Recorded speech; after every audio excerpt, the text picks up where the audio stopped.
I am afraid to speak truth. I'm not immune to fear. I struggle with fear every day, but I let love swallow my fears and do what I know I need to do. I don't like this. I'd rather be home with my wife, having a nice meal on the couch, hanging out with my chickens. But love is compelling me right now to go do some of these hard things that make me scared, because Jesus tells me that I need to love others as myself. And if someone didn't do that for me, I wouldn't be a Christian today. So it's not that I'm not afraid. I am. But there's a higher driving principle that overrides the fear.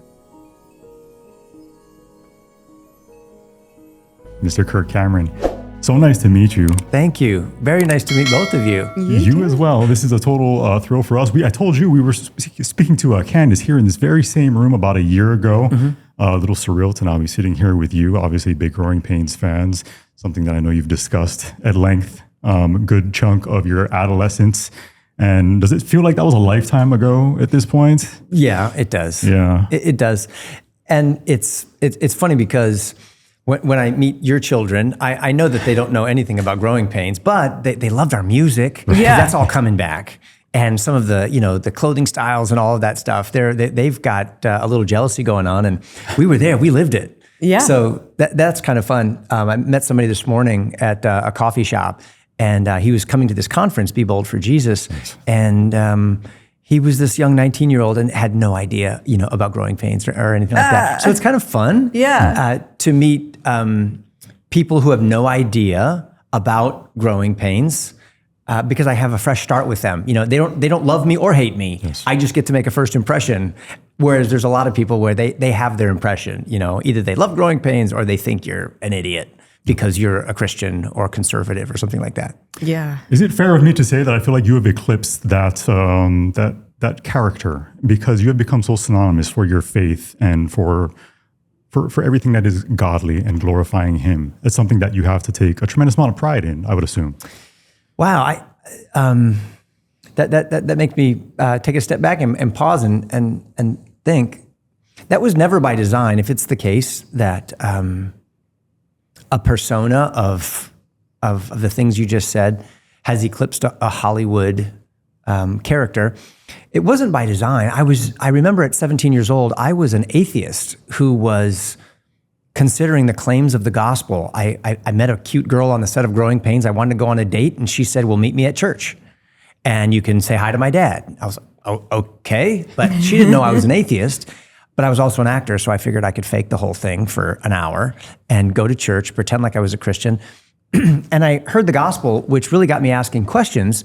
And then her father answered many of the questions, gave me a great little book called More Than a Carpenter by Josh McDowell.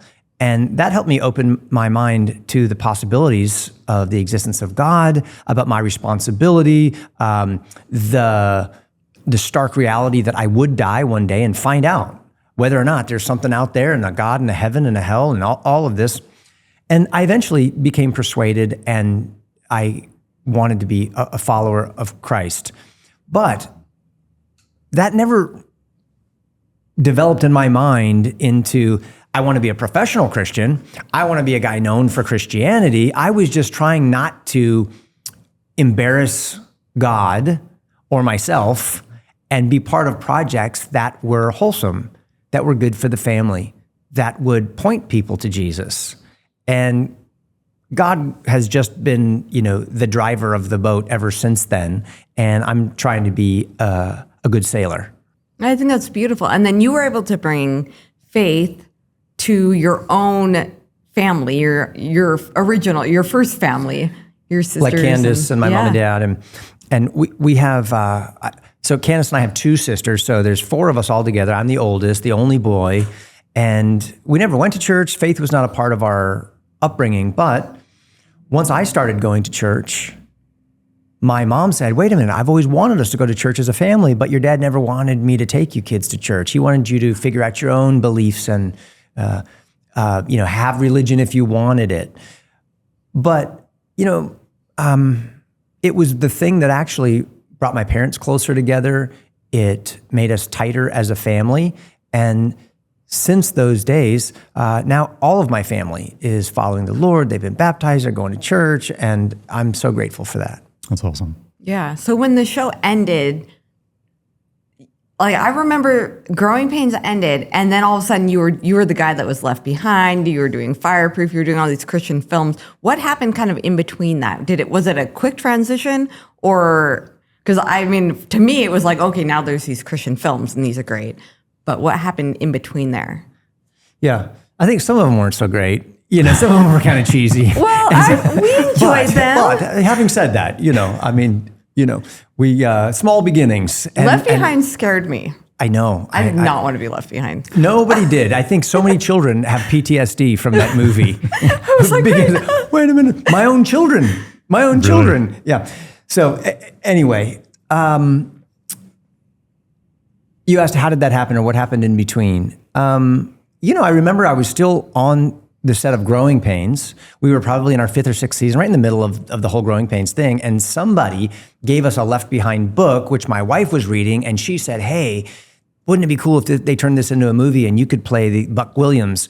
And it was like months later, that happened. They gave me a script and I was like, oh, I hadn't even read the books, but I decided I would be in the movie because I thought it was cool to do something that I thought was all about what the Bible taught. Mm-hmm. And I later learned that there are lots of theological positions and viewpoints regarding end times, regarding heaven and other things that are wildly different from the Left Behind perspective. And I didn't know that then because I was a brand new Christian. Yeah.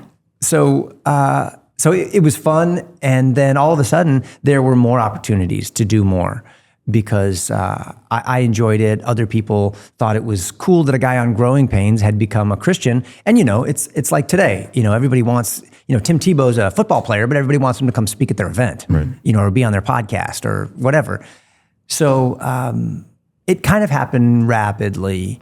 It was like I became known, for better or for worse, love me or hate me, he's the Christian actor now. Yeah. How do you deal with that hate or criticism that you're referencing? How do you handle that? I am of the opinion that the way you deal with it is you don't pay too much attention to what other people say about you.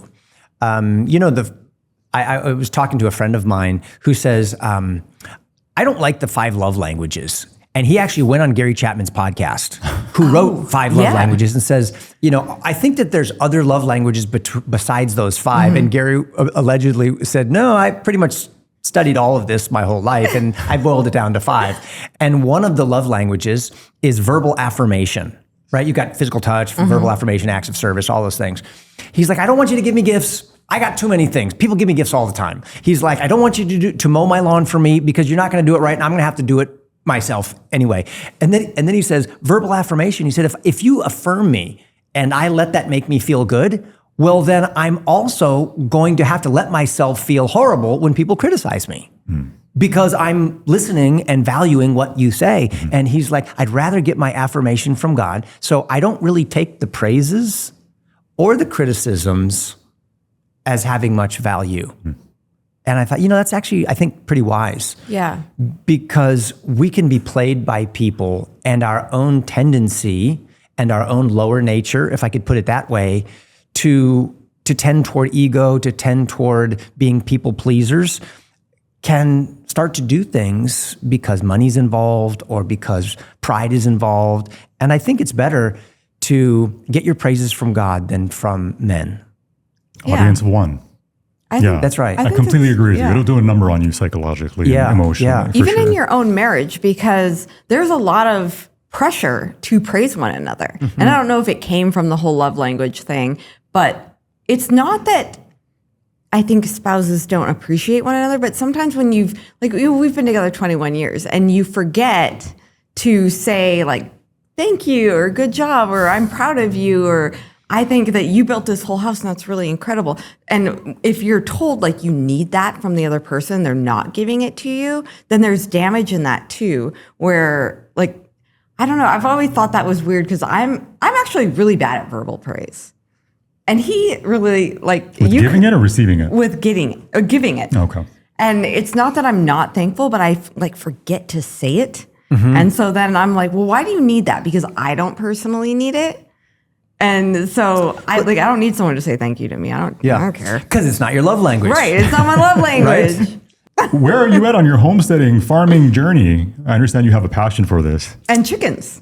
Yeah. Chickens. So my wife and I, once we decided to homeschool our kids, of course, I went to a homeschool convention and realized that everybody. I mean, there's wheat grinders at these conventions, and everyone's got backyard chickens. They were, I was looking for everything. And once we kind of started all of that, I was like, this is really cool. And I've always been interested in health and nutrition. I've always been interested and love being out in nature. And so I just thought, this is super cool. So it's always been a dream of mine to one day have a farm and to have some animals. And now that my wife and I are grandparents with a little granddaughter, I'm thinking this is the perfect time to get some chickens, to get a little pig, to get some goats. Yes. Now, I hear that sheep are easier than goats because goats are Houdinis. They just get out of everything. So do sheep, honestly. Do they? I was told that too. And I was also told that sheep are less destructive. Lies. All they are is big, puffy goats. Okay. So they're the same. They're fun though. They are. Yeah. They're fun. But yeah, no, we had ours behind the fancy electric fence and everything with the solar charger. They ate Right through it. the fence. They ate the electric charger, fence? the wires that connected. I'm like, how are you not toasted right now? And they would just learn and they're smart. I think they're smarter than goats. And they would learn okay, literally they knew the hot wire and they would chew through it within 24 hours and they were out. So we just let them roam. It's part of the adventure though. You just embrace it. Yeah. But yeah, it is therapeutic. You're so right. I mean, God did place Adam and Eve in the garden, right? I think you're supposed to play in the dirt. I think so too. There's something very calming about going outside and, walking up to the chicken coop and they all start talking to you. Yes. They know you. And my chickens are young. They're only about 5 months old. And so I'm now starting to encourage them because they're just not laying any eggs yet. And I'm saying, okay, girls, what's it going to be for dinner tonight? Eggs or chicken? And so we're hoping for a dozen eggs a day soon. Gentle encouragement. That's right. Are you getting your light set up in their coop for the winter? Do I need to? You're in Tennessee, correct? Yeah. So I don't know how many daylight hours you get there, but yeah, there'll be more. They will be encouraged to lay. I've heard that time schedule does make a difference. Yeah, something to consider. Yeah. Joel Salatin told me that. He said there's three things that affect your chicken. He said like age, and then that the fact that they're happy, fed, comfortable, all that stuff, and then daylight hours. Yes, Yeah. correct. Yeah, if you throw a light in there, they should start laying relatively soon. I would imagine at 5 months. Okay, So yeah. you're nearly there. He's the expert. Yeah. Something like that. No. You bought the gateway drug though. Chickens, backyard chickens. From there, it's a couple oxen, and I know. I think I want like the like Scottish Highlander shaggy cows with the with the horn. the fancy hair. I don't know what I'm talking about. They just look really beautiful. And Everybody loves Highland cows. Yeah. Yeah, they're adorable. You can have the hobby farm.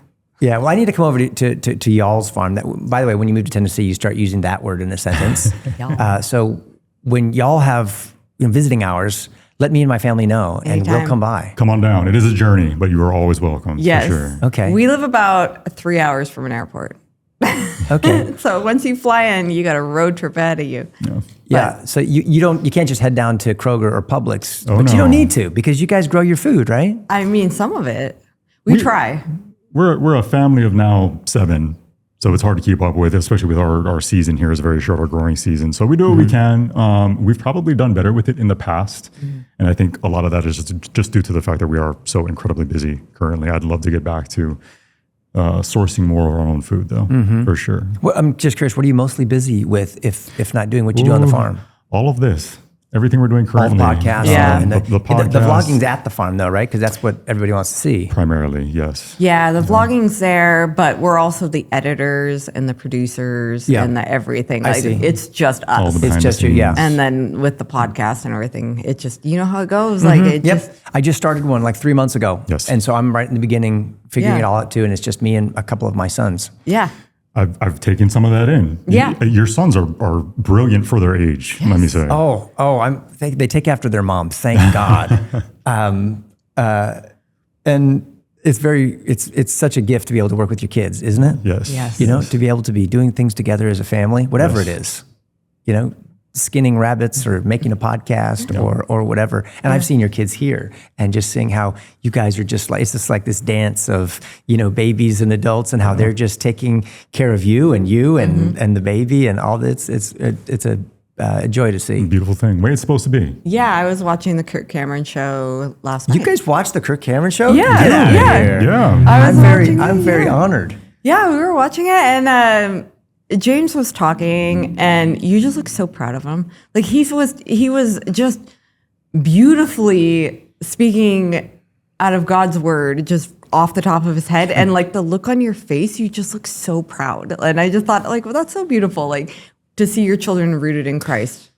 Well, we want good things for our kids, right? We don't want to see our kids like wander off into the wilderness and get like hooked up with wolves and ruin their future. And yet, we know that we can't make the decisions for them once they become adults. Yeah. You know, when they're babies, you know, they're in the front pack and in the playpen, guarded from the world. But once they get older, you hope that all the things that you've taught them are now speaking in their ears, you know, and that wisdom is talking to them. And so, yes, I am very thankful for all of my kids and where they are. And you know, I wish it was as simple as baking a cake. You know, you put in the flour and the water and the butter and you bake it at the right temperature for the right amount of time. And the kids come out walking with the Lord, honoring their parents, loving their spouse. It just doesn't work that way. Yeah. You know, and sometimes they've got to take the scenic route to the kingdom and they show up with scars and broken bones. But I believe that God is faithful and that they are under the influence of his grace. And I trust him with it. And so every little bit of fruit that I see, I'm grateful. Yeah, you could definitely see that. So you guys homeschooled all of your kids growing up, right? You have 6 children? We have 6 kids, and we started out thinking that homeschoolers were crazy. They kind of, we kind of are. But our kids went to a great little private school, and when elementary school was over, we didn't really see an option that we thought was good for our family. And then I had a friend who ran a ministry for a lot of homeschool families who said, let me explain to you what homeschooling actually is, and convinced me and my wife to give it a try. So we pulled all of our kids out of school. We started homeschooling all of them. And it was a shock. And we thought, oh, are we ruining our children? This is way too big of a leap of faith. But I think it's one of the best things we ever did for our kids. In high school, a couple of our kids went back to a private school in the area. Some of them stayed in the homeschool networks. And I think that's where we landed, was each child is different, and it's our job as parents to scout their strengths and their weaknesses and the kind of environment and friendships that are going to serve them best. So different kids did different things.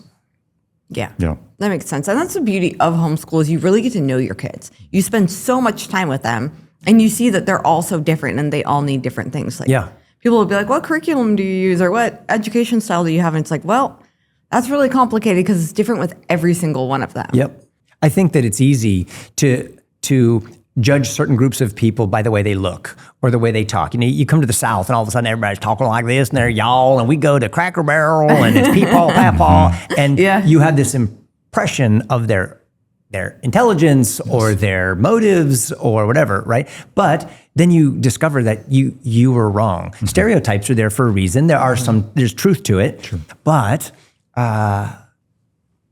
there are good people everywhere and uniquenesses that should be appreciated and celebrated rather than just mocked. So in the homeschool community, yes, it can be the nerd convention. Yes, you know, there's lots of ladies with full-length denim jumpers and head coverings who grind their own wheat and churn their own butter. And homeschool prom. But then and that's right. Jokes about homeschoolers, right? I mean, there's so many good ones. Oh, yeah. But there's truth in it, and it's something to be celebrated. And now we have been some of them, and the brunt of those jokes, and we laugh at them too, because what's seriously better than having backyard chickens? What's better than being able to spend all day with your kids? And some parents might be like, oh my gosh, I would lose my mind if I spent all day with my kids. I need a break. But you look around, and people who are doing things the traditional, conventional ways are more depressed, more anxious. They're unsatisfied in their marriages, unhappy, fighting with people, addicted to screens and substances and all of this stuff. And then it turns out that like, oh, wow, the family that prays together stays together. Farmers have less cases of anxiety and suicide than the people in the city. And you say, well, maybe there's something to this. And all of a sudden, you have a homeschool tsunami. Yeah. And millions of kids and families are doing this because, like you said, people are trying to get back to the Waltons or Little House on the Prairie or something similar that gives them a sense of calm and peace. Yeah. Fulfillment. Yeah. Do you remember the water crisis in Flint, Michigan a while back? You'd think that America would have gotten its act together by now on clean drinking water, but think again. Lead and heavy metals are still showing up in city after city. And the pipes running into your home, well, many of them are older than our grandparents, and what's flowing through them is not what you would ever want your kids drinking, which is why we use Cove Pure to purify our water at home. Because if you think that the folks who ignored this problem for decades are actually going to swoop in and save you, well, you'll be waiting forever. Yeah, the EPA themselves admit that there's millions of Americans who are still exposed to lead in their tap water. Lead doesn't show up in reports, but it's tied directly to developmental harm, brain function loss, and long-term health issues. With 5 kids, one of which is just a baby, we're not taking any risk. Yeah, and if you think bottled water is the answer, well, sadly, multiple studies have found microplastics and even heavy metals in bottled water too. Thankfully, Cove Pure makes us confident about the water that we're giving our family. It's certified to remove up to 99.9% of contaminants, heavy metals, pharmaceuticals, microplastics, fluoride, the whole list. And the best part, you don't have to drill any holes or call a plumber. It looks super sleek. Just plug it in and choose hot or cold water instantly. So don't wait around for City Hall to fix century-old pipes. Protect your family today. Go to covepure.com/NWOS right now and you can get $200 off for a limited time. Well, cold and flu season, unfortunately, is upon us once again, and everyone is searching for the best vitamin regimen that they can find, something that actually works and that our bodies can actually absorb. This year, we discovered Stack from Phi, and it's been a game changer. Yeah, having an expensive cupboard full of pills, most of which are 99.99% filler, meaning that the active ingredient is less than 0.01% of the actual product you are consuming. And then you have to try to choke them all down. It is no fun at all and not very sustainable, which is why we love the convenient and practical micropill system. Stack are not only easy to swallow, but they offer excellent absorption, close to a blood IV of vitamins without the needle, and it replaces 22 plus pills with a simple 2-capsule system, one for the morning and one for at night. Yeah, it's actually a really interesting new technology because the different colors actually offer different time releases of the perfect amount of nutrients at different times of the day or night, when they will best be absorbed, instead of all at once causing your body to just flush them out or cause the nutrients to have to compete with one another. Once you try Stacks and actually experience nutrient timing and the compatibility of certain vitamins and minerals together, you'll never want to go back to regular multivitamins. Stacks users report higher energy, better moods, improved sleep, improved immunity, and a noticeable difference in overall health within days of starting Phi Stack. To give them a try for yourself and get $10 off your first order, just click the link below or go to phi.health/NWOS. To shift gears, I know that you had a relationship with Charlie Kirk and also with Phil Robertson, both of whom we lost earlier this year. What do you make of the revival of faith and Christianity and the way in which it ties back into the two of those men in particular? Well, I think it is important to really restate what you just said, because I think a lot of people are not understanding the rumblings of revival that you and I feel under our feet as we travel around the country and talk with people.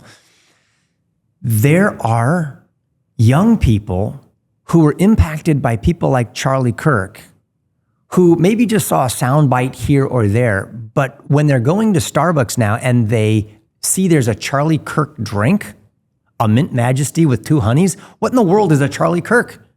It's this. And now they look up on their phone and they're watching a video of him talking to college students about truth and beauty and goodness and the source of liberty. And all of a sudden they are converted. They're on fire for not just conservative American values, but for the Lord Jesus. And you're like, this is awesome. And it's happening with tens of thousands of young people coming back to church. They're unsatisfied with a system of politics and values that has not delivered on their promises, leaving them empty and without an identity, carving up their bodies, pretending like there's something that they're not, actually professing love and inclusivity and diversity, and then realizing that they're part of a little cult that excludes everybody and punishes them if they don't conform with you. Mm-hmm. And they're saying, this is not right. And so this is actually happening, and it's happening outside the formal walls of the church on college campuses and in coffee shops. That is so cool. Yeah, the two places you would never expect. And in history, this is how often revivals and great awakenings begin, on a college campus, or two little old ladies praying at their house. And all of a sudden, you have the Hebrides revival, or you've got the Haystack revival, or the New York City businessman's revival that turns into a resurgence of original principles and a resurrection of Christianity and biblical values, and it begins to spread like a wildfire. And that's what I think you're talking about, and I'm very excited about it.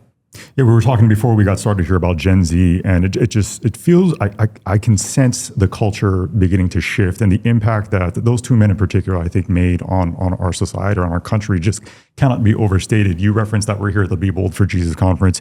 You came back here a few years ago, and it was a very small conference, maybe a few hundred people. And here today we have reportedly 8,000. 8,000 people. And, wow. And think about this. I don't think there were that many people in Idaho 5 years ago, because a bunch of Californians like me, I'm from Los Angeles, we were all trying to escape California and find a place where we could be free from government straitjackets on how to celebrate Easter and Thanksgiving. Yes. When we couldn't go to church on Good Friday or on Easter, but you could go to a weed shop or a strip club or a liquor store, because the governor said those things are essential, but church services are not. People are going, I'm out. Yeah. So they went to Florida. They're going to Texas, Tennessee, and Idaho. And now here we are in Spokane with so many more people looking for liberty. And now a Be Bold for Jesus conference is packed out with 8,000 people. Mm-hmm. I mean, that is so unexpected. Yeah. And it was caused by anti-Christian lockdowns. And so there you have the Lord doing another example of what someone intended for evil, God used for good. Yes.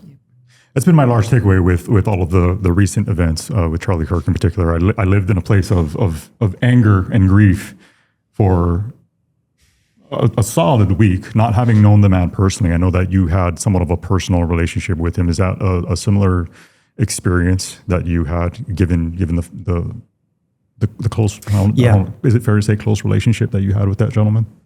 So Charlie and I were friends. I wouldn't say that we were best friends, because we were two guys that were running in the same race. Mm. We would speak on some of the same stages, but Charlie was somebody that was my son's age, but he was also somebody that I learned a great deal from. I was inspired by.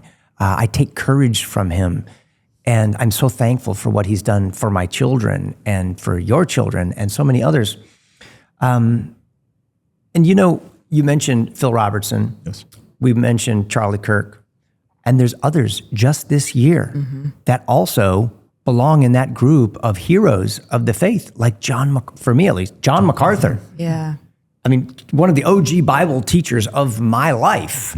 And now Vodi Bakum. Yeah. And Dr. James Dobson. Yes. Oh, all in yeah, 2025. Dobson, These are titans of the faith who are no longer with us. And some people are wondering, is this just the enemy? Is this Satan just taking out the Avengers team one by one? And things are just gonna just get worse? Or is this God moving the pawns on his own spiritual chessboard, like a chess grandmaster to set a pagan culture up for the checkmate through the next generation of heroes like your children and mine. I choose to believe that that's the direction we're heading, because I don't think Jesus came all the way from heaven to earth to lose. And I believe that the kingdom is growing, not shrinking. It's winning, not losing. And the scriptures say, of the increase of his government and of his peace, there shall be no end. I completely agree. It's really, really inspiring to watch the young people rising up, and they have so much passion behind it. Like there's a little bit of like being kind of ticked off by what's going on. Of course, how can you not be? Yeah, exactly. And like that pendulum swung so far, and they witnessed that, and they kind of fell for it a little bit, but now they're like, no. And you're seeing a lot of young men rise up and want to be leaders again, and want to be fathers, and want to be supporters and protectors. Yes. And you're seeing the young women say, I do want to be mothers and helpers, and I want these strong men. It's not toxic. It's God's design. That's right. Girls, and you have daughters. I have daughters. Have you ever heard them say things like, Mom, I'm looking for a husband, not a boy. All of these are like 25-year-old, 30-year-old boys who don't know how to do anything. They're not sure of who they are or where they're going. And they're all locked up in guilt and shame, but where are all the men? Yeah. And now the men are saying, yeah, I feel that way about my own generation. And now they're like, where do we go? And so they're looking to people like you guys. They're looking toward lifestyle. They're looking toward faith. And they're looking toward Vodi Bakum. Do you know his sermons are being downloaded more now than they were when he was alive? Charlie Kirk videos. People are watching his videos, and not just the sound bites put out by people who hate him to make him look like a kook, but they're watching the whole exchange and going, he makes a lot of sense. And he was actually respectful. Yes. He wasn't trying to just own that lib on a campus. He actually, I think he cared about them. And the same with John MacArthur's sermons or whatever. And again, this is like if the enemy is trying to take out the good guys, the beauty of God being in charge of all things is that he lets them do those things because he knows they're only going to checkmate themselves. Yes. Right? Jesus dies on the cross, effectively game over for Christianity, and that's the very thing he uses to defeat death and overthrow the devil. Right. And now, guess who wins? Yeah, the day of crucifixion, Satan thought he had won. I mean, he was probably dancing up and down, like, got rid of him. And then God's like, thank you. Okay, now, next move. He's 10 moves ahead. Yes. Yeah, it's self-defeating, which I guess is a gratifying thing to observe, watch play out. I hate that I take joy in it, but if I'm being honest, I do. Yeah, I hear you. It's easy to, because you want the good guys to win and the bad guys to lose. And then I'm reminded of the gospel that I was the bad guy. I used to be the bad guy. I still have the bad guy with his claws still in me, right? And day by day being conformed more toward the image of Jesus. And we want all of the enemies of God, the Sauls of the world, persecuting the church, to transform into Pauls and be great heroes of the faith. And I think that that's happening right now. Yes. Yeah, I think you're so right. Yeah, it's really, I mean, it is encouraging to see, but it's easy to get wrapped up in the winning and the losing, and we need to remember that it's not humanity against humanity. There's so much of that talk going on too, the right against the left and good versus evil, but we have to remember that this battle is not about us. And when we make it about us, I think that's when we become angry, or that's when we want to see the bad people get stomped on, or we want to see them owned on Instagram or TikTok. And really, that's not the nature of God. But it's easy to fall for that through social media. So even if you are on the right side or the light side or the side of Christ, it's so easy through social media to let that fallen nature take over. Yes. And that's a hard thing to remind yourself that, no, this is not a flesh against flesh battle. we need to remember that we're trying to win hearts and minds, not own people. Yeah. Well said. And I agree with you both. And I so appreciate what you guys are doing. You're leading by example, not perfectly, because none of us can, but increasingly striving toward honoring God, caring for people. And that's what all of us want to see. We want to know that we're not alone in our desire to do the right thing. And we want to do it with people that we love and trust. Yeah. For sure. Well, you've been a great encouragement to us because you've been so bold and so brave in your stance. And that was something we really struggled with coming up because we were trying to build this community and we were trying to be liked. And we kind of lost who we were a little bit in that because we were trying to be safe. Christian, but safe, if that makes sense. Like, keep politics out of it. But we kept saying, well, politics matter because policy matters. So you can't completely ignore that. And then watching folks like yourself just say, no, I'm going to speak about this no matter what. This is important.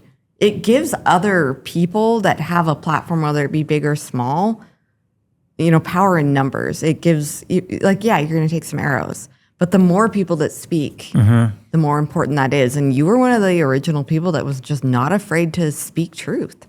And so I just want to really thank you for that because there wasn't a lot of people willing to do that. Thank you for encouraging me.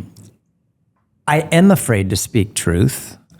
I'm not immune to fear, but a friend of mine once said to me, and by the way, he seems fearless to me, and he says, I struggle with fear every day. He gets up and open air preaches on college campuses like Charlie. Yeah. And he's just straight up preaching the gospel. And he says, I let love swallow my fears and do what I know I need to do. He said, because I think of my worst case scenario. What's my worst case scenario if I speak the truth openly? Pretty much the worst case scenario under normal circumstances. Now, Charlie Kirk has brought us into a new era where worst case scenarios are dramatic. But for most of us, it's rejection. Who do you think you are? You're an idiot. You're a fascist. You're evil. You're all right. Words. He says, but their worst case scenario, if they don't know Jesus, is the lake of fire. So I must acknowledge my fear. Say, yeah, I am afraid. I don't like this. I'd rather be home with my wife, having a nice meal on the couch, hanging out with my chickens. But love is compelling me right now to go do some of these hard things that make me scared because Jesus tells me that I need to love others as myself. And if someone didn't do that for me, I wouldn't be a Christian today. So it's not that I'm not afraid. I am.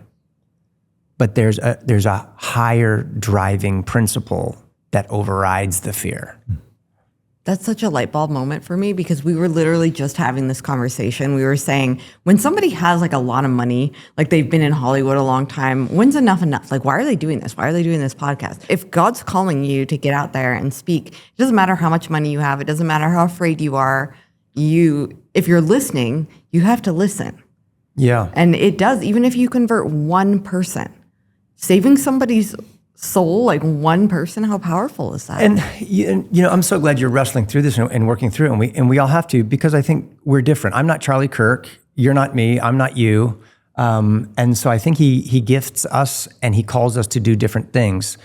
And I don't want anyone to undervalue the power and importance of fading into the background and just raising your kids, because think of George Washington's mother. She never had a podcast, but she raised George Washington, right? That's true. In the background, no one's ever heard of her.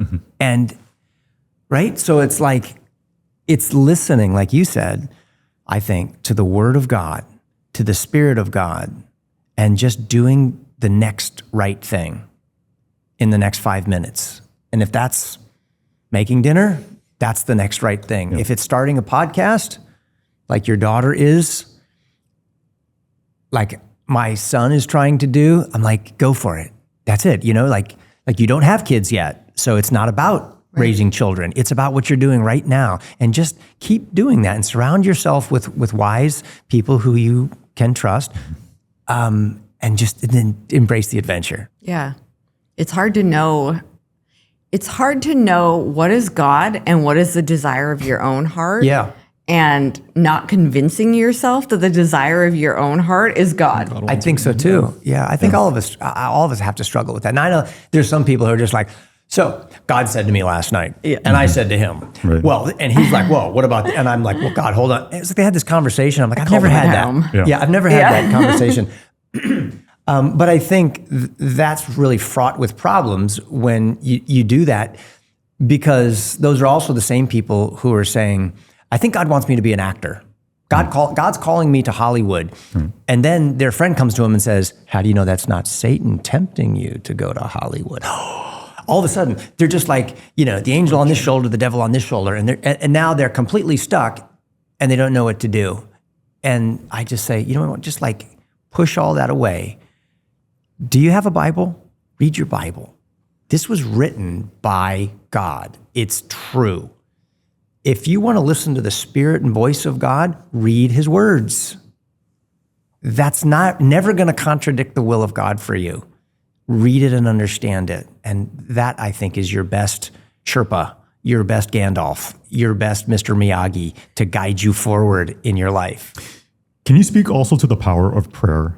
Maybe what that looks like for you, and what we all seem to have, or so many seem to have this idea of what the perfect Christian is and what that looks like. For me, it has always been something that I've wrestled with, to where a couple of weeks ago, I was even having a conversation with our 15-year-old son about the fact that it can be very difficult at times, and it's not always easy. And this was following the assassination of Charlie Kirk. And he simply looked at me and said, it's not supposed to be.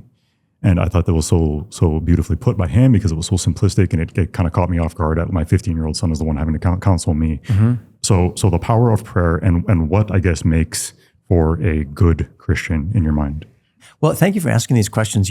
I wish Ben Carson was sitting here, or like Pastor. He will be later today. Okay, good. He will be at 4. You want to join us? Experts in fields that can, because I don't feel like I'm an expert in prayer, or how to be the model Christian. I'm trying to figure it out with you, and so I'm asking questions, and I'm trying to learn from people who are modeling these things really well. There's a new docu-film by Angel called RFK Legacy. We want to encourage all of you to watch it. It is produced by Oliver Stone, and it tells the story of Robert F. Kennedy, a man who stood for truth and justice and who ultimately gave everything for it, and how his son RFK Jr. has carried that torch forward. Yeah, it's a must watch, especially if you are like us and you are feeling the weight of what's been happening. Let it remind you that we honor those we lose by refusing to stay silent. Let's be like RFK Jr. and his father and have the determination and resolve to help make this world a better place. And you can stream RFK Legacy today at Angel. Talk about it with your family and your friends, and let it inspire you to keep shining a light in dark places. Because when history echoes, we can answer back with courage. Angel has so many incredible movies and documentaries, including some amazing children's content like King of Kings and Young David, The Tuttle Twins, and one of our favorites with Kirk Cameron, Iggy and Mr. Kirk. With young minds in the house, the kids' content alone is so worth signing up for. To watch RFK Legacy, plus many more inspiring and exciting titles for the whole family like Homestead, Sound of Freedom, Green and Gold, and The Last Rodeo, simply click the link down below or go to angel.com/NWOS to become a premium Angel Guild member today. Supporting Preborn's mission of being a voice for the preborn and supporting mothers facing unexpected pregnancies has really taken on a whole new meaning with the loss of Charlie Kirk, because not only was he a very passionate advocate for the pro-life movement, but also for Preborn as an organization. Yeah, when a woman experiences an unplanned pregnancy, she often feels alone and afraid. So many times her first response is to seek out termination. In fact, 1 in 4 pregnancies will end in termination. But because of the generosity of listeners like you, that search may lead her to a Preborn Network clinic where she will choose life, not just for her baby, but also for herself. Preborn offers God's love and compassion to hurting women, and then provides a free ultrasound to open their eyes to the life growing inside of them. And we now know that when a woman is shown that first ultrasound, she will choose life 80% of the time, which is why Preborn sees on average 200 babies saved every day. Yeah, and their work doesn't stop there. Preborn supports these new moms for the first 2 years by supplying diapers, formula, clothing, critical medical care, and even parenting classes so that they can really embrace motherhood. Your tax-deductible donation of just $28 sponsors one ultrasound, and a free ultrasound can save a life. To donate, either click the link down below, or you can also go to preborn.com/NWOS. That's preborn.com/NWOS. You know, prayer is an interesting topic for me just to think about because, I always ask the questions, well, if God already knows what I'm going to pray about, why am I even praying? And why does he even want me to pray? And then I read in the scriptures that I'm to pray continually, giving thanks in all situations. God wants us to bring our desires to him with a thankful heart and his peaceful. And Jesus prayed. I mean, if anyone didn't need prayer, I mean, it's Jesus. Yes. And yet he prayed. So some things that I don't understand totally, I believe I should just do out of obedience. Yeah. There's lots of things in the Bible that I don't understand. I don't fully understand the Trinity. How can you? I believe it's true, but I don't understand the details of that. And I don't understand all of the details of prayer and how that moves the hand of God, who is sovereign, who is omniscient, and is choreographing everything to accomplish his will, not mine. So how does it even work? I'm not exactly sure, but I can confirm that what the scriptures say prayer accomplishes is absolutely true. The fervent prayer of a righteous man accomplishes much. And when I come to him with my needs, with thankfulness in my heart, and I trust him with the result, there is a peace that passes all understanding that guards my heart and guards my mind. And so I do it. My son James and I actually had an interesting conversation. I think we wanted to do a whole podcast about this one time, but he was talking about public prayer. And he says, Dad, where in the Bible does it talk about public prayer? He's like, I think that actually goes against what Jesus said about prayer. And I was like, what? And he's like, I meet so many people and pastors who continually pray. And he said, when I'm sitting around with my buddies, I guarantee you one of the things, probably the primary thing on the mind of the person who's praying in our small group is, how do I sound super spiritual in front of my friends? Because I got to pray. And so they start using all this Christianese jargon. And he's like, it's all just like, I feel like a show. Performative. And Jesus says, go into your prayer closet, shut the door, and pray to your Father in secret. And God, who sees you privately, will reward you. And so it's interesting. I find myself thinking, wow, where is there public prayer in the context of church fellowship and all of that? And how does that all work? So I'm trying to understand it more and more. Yeah. Wow, these kids, they bring up the best stuff. They're schooling us. They really do. do. I never thought of that. Yeah. Well, I'm looking forward to that podcast because, I'm kind of curious. Public prayer is something I really struggle with. We had to do it in our own house. And when it was my day to pray, I was always like, Right. It's like one of the great fears of humanity. It's Public like speaking. swimming with sharks and public speaking. Yes. Yeah. And then when you sort of put a spiritual obligation on it, Yes. well, it's prayer. Yeah. It's like, oh no. I know. It's so deep. It feels so deeply personal. And I can see why. I always had a hard thing with falling asleep praying when I was a kid. I was like, dang it. And I remember talking to my pastor asleep on about God. it. I know. I was like, I always fall asleep in the middle of my prayers. And my youth pastor said, you know what? When my little girl is talking to me at night and she falls asleep while talking to me mid-sentence, it's the sweetest thing. And he's like, I don't think he minds. And I was like, oh. And now that I have children, I feel that, they're talking to you and then they just trail I think off. that's great. I think it's a great No, perspective. I feel less guilty about falling asleep in the middle of my prayer. I probably should wait till I'm more awake. Happened to me last night. It happens to me every night. That's But when my wife falls asleep in the middle of a conversation with me, I'm not thinking that's so great. I'm thinking wait a minute, am I really that boring? Hello? Yeah, true. Well, knowing so many people do it with God should make you feel a little bit better, right? So you've been married a long time. You guys got married young. So we just celebrated, we've been together 21 years. We celebrated 17 years of marriage. What is the secret? You've been married a little bit longer than us. Well, you just keep doing what you're doing year after year, and pretty soon you hit 35 years. Yeah. So Chelsea and I have been married for 34 years this year, and we just went on an anniversary trip. We had 6 kids, and my wife is just extremely attached to our kids ever since they were little babies. And so we never really felt comfortable going away on big trips apart from our kids, especially when they're little. I was so excited to finally go away on a trip with her, and we went to some state parks. We went to the Smoky Mountains, and then we also went to Yosemite, and it was just glorious and beautiful. And, you know,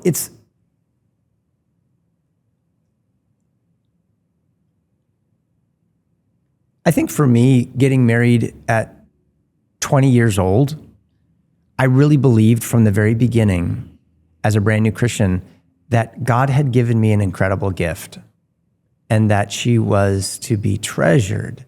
I never wanted her to lose interest in me. I never wanted to lose her.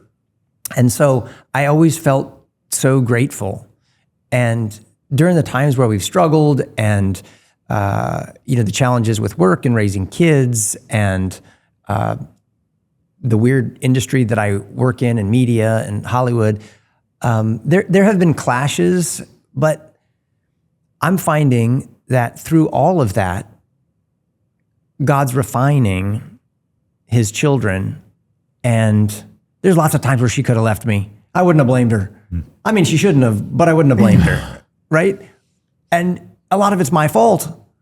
And so being able to get through valleys and challenges and difficulties makes me continue to believe that God loves and cares about me, and that our children are watching not only how to get along, but also how to argue and ask forgiveness, repent, and believe again and move forward. That's going to happen to them. They're going to have to know how to fall on their face and really blow it, and then watch somebody forgive somebody who doesn't deserve forgiveness, and watch somebody repent when it's really devastating to your pride, and move forward in faith, knowing that this is ultimately, to honor God, not to have the marriage that you always, that you dreamed of, and you're not giving it to me, so I'm going to go find somebody else.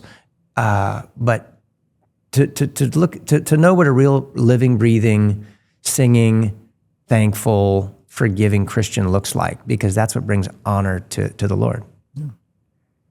And my wife does that so well. She's just a beautiful example of the kind of human being that all my children want to be like. I tend to be the example of the other version. You're just being hard on yourself. Sounds familiar. But it's been such a great adventure. What has the experience of becoming a grandfather been thus far for you? Well, it's sobering to be a grandfather. You think, wow, that's the role I'm playing now. Right. I'm playing grandpa. And but then eventually you embrace it, and you're just like, this is so cool. This is so great. Like I'm a grandfather. Like we've made it through raising a family without killing our kids. Mm-hmm. And now that what? So that's important. That's very important. And now we're all together again after the birds flew the nest. They went to Wyoming, Boston, Texas, Colorado, Tennessee, and now we went to go be with a couple of them. They start having babies, and they want grandma and grandpa's help. So they join us. Pretty soon, the other kids have FOMO in these weird states, and so they join us. And now we're having Sunday dinners again. That's awesome. As a family, all 8 of us, 9 of us. So everybody lives in Tennessee now? Now we've got son-in-laws and daughters-in-laws. Yeah. And so all of a sudden, 3 of our kids are married. And I'm like, this is awesome. So I had to pick out my grandpa name. So, some people call me Kirk, some call me Mike Seaver. But now I've got these littles who are going to start calling me something else. Yeah. And I didn't want it to be, in the South, they have weird grandpa names like, Papaw, Peepaw. Grand Piano. Grand Piano. Whatever. Yeah. Any word. Granny, Grandpa. And so my wife chose Coco. Oh, that's Her name's cute. Chelsea, but the nieces and nephews call her Aunt Coco, so she's Grandma Coco. And I have a friend who said that his kids call his dad Chief. And I thought, that's got a nice sound to it. Hey, Chief. Yeah. Like, come on, Chief. Let's go feed the goats. Yeah. Hey, Chief. Look what I made. And I thought, this sounds cool. The only one who's not so sure is my son-in-law, because then he's going to have to call me Chief. And so that's sort of a big dog name. Mr. right? Chief That's to a you. bonus as far as I'm concerned. Yeah. I agree. Should have gone with sir or something that he Well, really... I could have gone with boss. Yeah. That's a little too much. I'm writing that one down. there you go. We'll hold on to that Yeah, one. hang on. Start making your list You can now. be Papa Boss. I love your camp. It's Camp Firefly. So you and your wife started that when you were very young. Yeah. Yes, we were dating when we started Camp Firefly. So the backstory is when we were on Growing Pains, we were meeting kids through the Make-A-Wish Foundation and Starlight Foundation.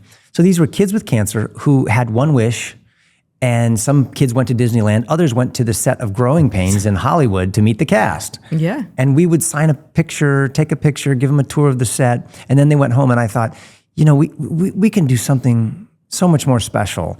Why don't we create a getaway, all expense paid vacation for not just the kids with cancer, but their mom and dad and grandma and their siblings, so that they can all be together and create some memories and meet other families who know just what they're going through. That became Camp Firefly way back in 1989 when Chelsea and I were dating, and we've held it every year for 35 years. Incredible that two young teenagers essentially came up with that and executed it. My mom and dad they really organized it for us, and my siblings and now our children are the volunteer staff. And so it's called Camp Firefly, and we depend on people to help us support it so that we can invite 6 more families this summer to the next Camp Firefly. But I love what you're doing. You're taking the opportunity to partner with Brave Books to do something great in the world. And yes, there are profits, financial profits that come with that for Brave Books, for the authors. And the cool thing that you're doing is that you're donating those profits to CCC, right? And Brave, for I believe the first 2 weeks, is going to be matching all of those profits and doubling the donation that you're making to CCC. Yeah, that's a huge announcement. They just let us know that today, that starting today for the next 2 weeks, they're doubling everything that we make. So we're donating all of our proceeds to them. They're like, we'll donate our proceeds too. We're like, this is incredible. This is how we change the whole world. Yeah, it's so amazing because these families, like what you guys are doing, giving them memories and experiences and stuff that they just otherwise wouldn't have, including the whole family. That's what CCC does too. And it's so beautiful. Explain to everybody, CCC stands for what? Childhood Cancer Coalition.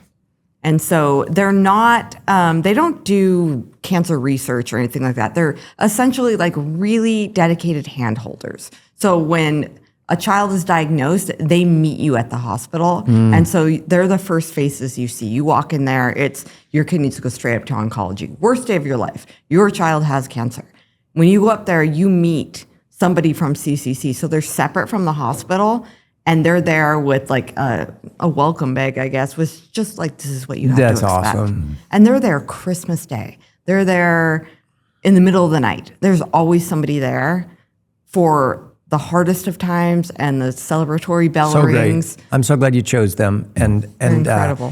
Whoever's listening to this, if they like, I want to be a part of what you guys do, and well, you're giving us all an opportunity to jump on board and leverage whatever we can, and it's a win-win because when somebody joins the Brave Books Book of the Month Club, or they get your book, which I think they get for free, don't they? If people join the Book of the Month Club, where you get a new book every month or every couple of months sent to your doorstep love the for your book. kids.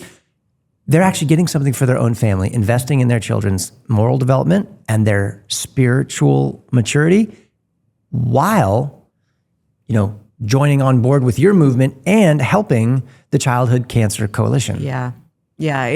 It's such a great way for us to be able, it's a privilege to be able to glorify God in that way, because I feel like this platform, and I mean, we had no business becoming anything online. Literally, we started with a cell phone and meat bananas. I processed rabbits. I was rabbit queen. We had no business growing online. And that was a complete God thing. And I feel like I gave you this platform, now glorify me with it. And I felt like we weren't doing that in the beginning. And it started to eat at us. And so then the toy drive became our way of thanking God for this new life that we had and the ability to do that. And then as it grew and as we did the podcast, it was like, this is all about God. And this whole platform is about him. And if we're not serving him, then it's garbage. It's for nothing. And so it was such a great privilege. He's been so faithful every day of our lives. And so just to be able to sit here with you, Mike Seaver. Isn't it cool? Like God is faithfully faithful. Yes. I'm not trying to be cute with the alliteration. I'm just saying that he's never not faithful. Yeah. He's not faithful for a while and then he falls off the wagon. He doesn't pay attention. He's faithfully faithful always, and he's never going to change. And I just love that. And I love how you're modeling all the things that you're modeling. You're modeling courage. You're modeling faith. You're modeling the right priorities, putting family first above career, concerned about not wanting to let things get out of balance.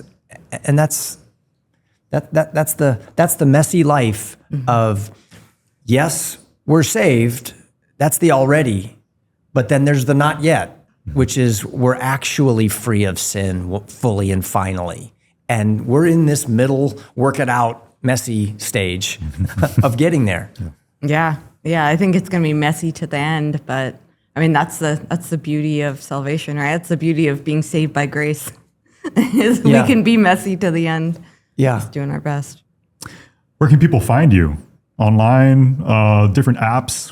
If people want to seek out Mr. Kirk Cameron, where can they find you? I'd love for you to watch me and my son James on our brand new podcast called The Kirk Cameron Show. You could just find that on YouTube. The channel is The Kirk Cameron Show on YouTube, and it's also streaming on all the regular audio-only platforms. Or just follow me on social media. Kirk Cameron Official or Official Kirk Cameron, one of the two on Facebook and Instagram. Awesome. James is so impressive. Seriously. For a young man. I'll have to tell him. So eloquent. I'll have to tell him. I would like to actually tell him when you'd said you had heard him talk about something. Yeah. I want to go tell him like what the subject was we were talking about. Do you remember anything? I literally think it was the very last one that Was you it the guys one on did. consent? Yes, it was the one on consent. It was interesting. He came to me the other day and he was like, Dad, I was listening to this sermon by John MacArthur where he was talking about sin is forcibly taking something that is not yours to take. Yeah. And someone says, yeah, but she gave me consent. And he's like, no, that's not enough. Because, right, there's all sorts of reasons why people give consent when they shouldn't give consent. Right. They're afraid, they've been manipulated, they're just, right? Like, do you have God's consent? Yes. And so I was like, James, we got to talk about this. That's So great. good. Yeah, I know. That's great. He's so Good for him. Yeah. So good. Thank you so much for your time. Really greatly appreciated. It's an honor to meet you and speak with you. And thank you for serving as an example over these past few decades. It's been so interesting to watch your career from our perspective because we were so young during Growing Pains. Yeah. So again, honored to meet you. Thank you so much for your time. Great to really meet you appreciate too. it. Yeah. Living in